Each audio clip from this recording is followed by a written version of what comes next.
The following is a look at the killers of Dead by Daylight, and any real-world equivalents they might have. Let's continue. Talbot Grimes, aka the Blight. From an Irish engineer to a Scottish chemist, this killer was actually referenced years before in the very first tome. It was a very exciting time for Dead by Daylight, and doing the tome challenges has really helped keep the game fresh for me, even if I'm still behind. But of course, it was just as much about the story. This first tome detailed a mysterious lone figure in the entity's realm, a figure outside the trials of survivors and killers, just wandering the endless void. He seemed to be undergoing some kind of otherworldly drug withdrawal, referencing a flower, and that he'd do anything in exchange for it, even return and serve the entity. It's a rare look at life in the fog, and I appreciate the world building. It was said this figure experimented on the killers themselves, including the doctor who has himself experimented on others. This is the story of someone very powerful, someone in a position to do these things. The figure had some kind of connection to the entity itself, or at least the strange Blight occurrence that afflicted it. I'm still not 100% sure what any of this really means, but that's part of the charm, I suppose. And this figure is described as an alchemist, he who can turn base metals into gold, to purify, to mature, to perfect. The exact timeline of this character is difficult to track accurately, so I'm going to skip to the 8th of September 2020, the release date of Descent Beyond, and we get our introductory lore to the one now called Talbot Grimes. Again, there isn't too much on the childhood of the killer, save for one pivotal moment for his character and his character's motivations, a period of illness as a child that nearly killed him. I'm reminded of Ted Kaczynski, who as a child, I'm not sure of the exact age, was admitted to hospital with a serious case of hives. When he was released, it was said he was never the same. Those of you who know understand that Kaczynski became the domestic terrorist known as the Unabomber, and incorrectly considered a serial killer because he fits a loose definition. But besides the high intelligence, there's not much else in the way of comparison. Little Talbot's childhood illness didn't seem to adversely affect his mental health, but instead seemed to inspire him. When I read why he was ill and what interested him so much, a chill ran through my heart. Foxglove poisoning, aka digitalis. I hadn't expected to run into this again. Digitalis was the murder weapon of choice for Marie Alexandrine Becker, aka the Black Widow, a female Belgian serial killer active in the 1930s, motivated primarily by profits, a comfort-type serial killer. I hadn't really considered a poisoner might be linked to the Blight. In hindsight, I really should have. Becker was one of the more obscure cases of the project, but there was another who used digitalis, or rather the extract of the leaves yielding digoxin, which also causes a cardiac arrhythmia in the victim, the much more well-known Charles Cullen. But his own early life was characterised by bereavement and despair, and again I don't see much else in the way of comparisons. There was another killer who used foxglove, but for the life of me I can't remember who it was. I may be confusing arsenic and or insulin poisoning. What I did find was the case of Graham Young, aka the teacup poisoner. With a kill count of 3, he wouldn't be considered as part of my project, but reading about him describes an English boy fascinated by poison. Again though, it doesn't have too much relevance to the story of Talbot Grimes. I really like how Grimes's start of darkness was in childhood and was caused by a plant I associate with a type of serial killer. But as we'll see, Talbot wasn't even a serial killer. Sort of.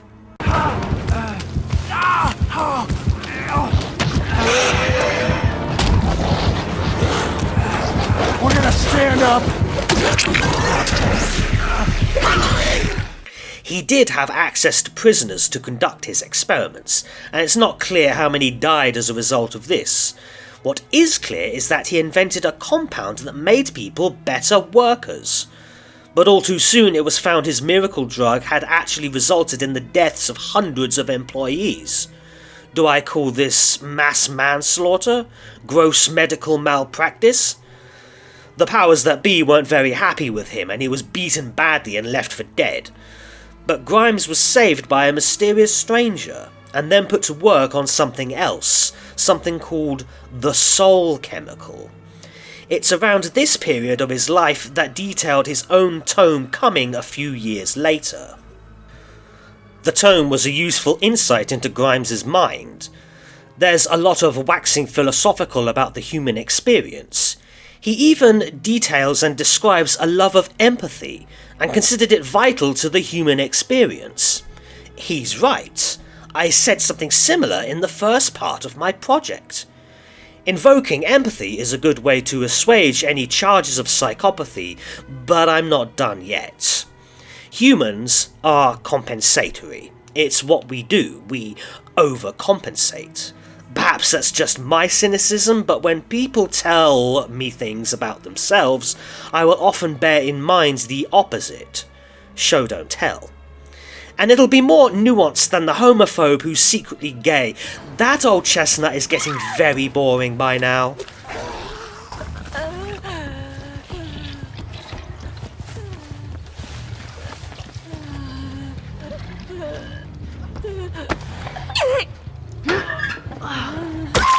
What I'm saying is, you will often find psychopaths and narcissists, those with a serious deficit of empathy, claiming to be empaths. And they may even truly believe this claim for themselves.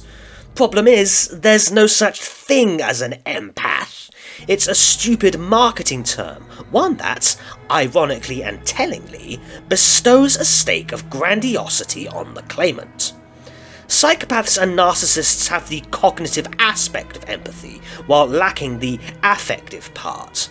They understand what others feel, they just don't feel it themselves. This is part of the reason so many of them are gifted manipulators and seducers, and some of them are completely oblivious to that which they lack, like someone being colourblind all their lives. Could it be behaviour are trying to invoke any of this? Again, no. I'm reading way too much into it again, but as we see later, Talbot Grimes demonstrates a lack of the very virtue he was extolling earlier in the tome. During the expedition in his tome, he kills/euthanizes a man named Calder, and then he discreetly experiments on a man named Oswald, which results in a colourful death. I'm going to assume there isn't a jury in the land that wouldn't consider these murders, despite the superficial ambiguity. It paints a picture of a man who will not let something as trivial as the safety and lives of those around him obstruct him from his studies. Maybe the entity even respected that pragmatism. Who knows? The Blight is behaviour's take on Jekyll and Hyde, and again it's Jekyll, that's the one with the psychopathic ambition gone mad. There's a real callousness to this character and the damage he caused. There's some indication he might feel guilty about all those that died in the factory, but I'm not buying it. Even some of the worst serial killers claimed to have nightmares. Talbot Grimes is a cold-hearted psychopath. It just seems he's not nearly as sadistic or megalomaniacal as, say, the Doctor. Nor is he bloodthirsty like many of the other killers of this game. He's just a goal-oriented monster, which makes him a different flavour of dangerous. When we finally see him in the game, he's unrecognisable to what he once was. Much like the Oni, he's now a monstrous and animalistic parody of what he wanted to be.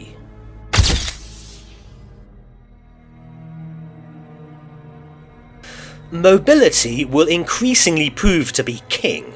This game is 1 versus 4, not 1 versus 1. You need map pressure. Running fast gives it to you. The Blight's special power is to leg it, and this power has secured him a spot next to the nurse for years.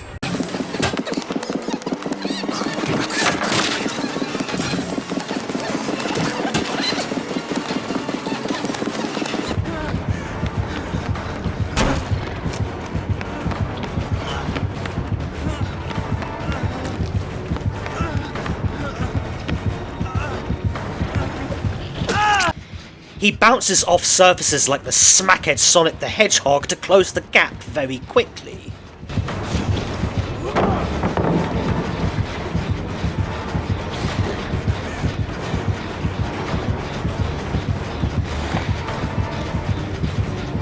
I appreciate there's an art to it, but I wouldn't really know.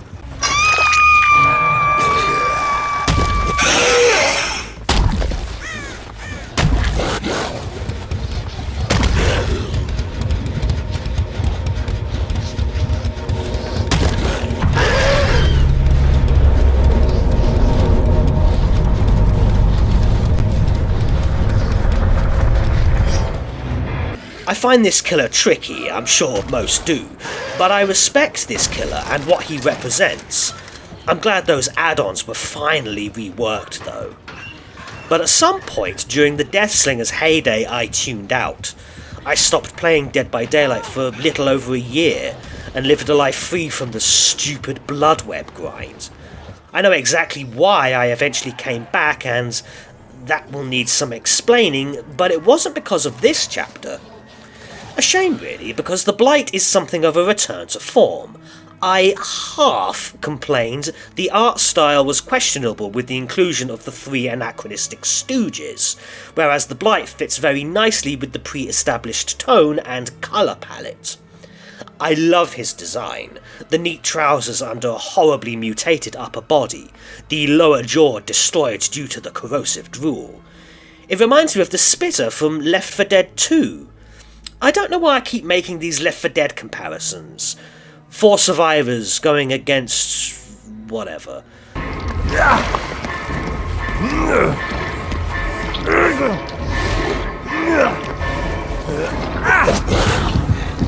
That's some bullshit. What I'm saying is this thing was once a great intellectual, rendered a monster by ambition and addiction. He seems less human than any other killer thus far, even the ones that clearly aren't human, and he'll be beloved by a dedicated player base of the high ranks for a long time yet. I'm sure of it.